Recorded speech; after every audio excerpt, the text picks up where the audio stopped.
यो Ashok Vatika ward number 10 मा किन लाइन यति कटिरहेछ? लाइन माथिबाट कटिरहेछ, यहाँबाट कटेको होइन, काठमाडौँबाट। काठमाडौँमा त लाइन कटिरहेछ होइन, त्यहीबाट ओभरलोड भएर ट्रिप हुन्छ। 66,000 को लाइन ट्रिप भइहाल्छ, आउँछ जान्छ। यो बिरगंजमा यति लाइन कटिरहेछ, रातमा पनि त्यति कटिरहेछ, दिनमा पनि कटिरहेछ भाइ। त्यो हाम्रो कन्ट्रोलको चिज होइन, त्यो त कट्छ। त्यो त अब यहाँबाट कन्ट्रोलै हुन सक्दैन त के गर्ने?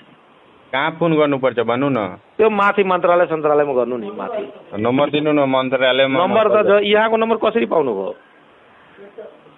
यहाँको नम्बर त यस्तै थियो मलाई। त्यस्तै त्यो नम्बर पनि पत्ता लगाउनु नि, पत्ता लागिहाल्छ नि। तपाईँ किन यसरी बोल्दै हुनुहुन्छ सर? अब हजुर, हामीसँग जुन चिज कन्ट्रोल हुनेवाला छैन त्यो सोधिराख्नु भएछ तपाईँ, त म के भन्नु बताउनु नि, मसँग कुनै जवाबै छैन। यहाँ 12 को इक्जाम परिरहेछ, कसरी मान्छे रातमा पढ्नै सकिरहेको छैन? अब त्यही त म भनिरहेछु, 12 मा मेरो पनि बच्चा इक्जाम दिइरहेछ, रातभरि पढेको छैन, के गरौँ म?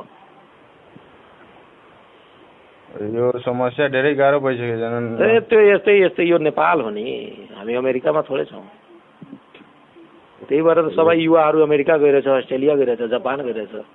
नेपालमा तपाईँ हामी जस्तो गरिब मान्छे बसिरहेछ, हो कि होइन? त्यो त त्यही बुझ्नुहोस् नि, अब बुझिहाल्नु भयो, राख्नुहोस्।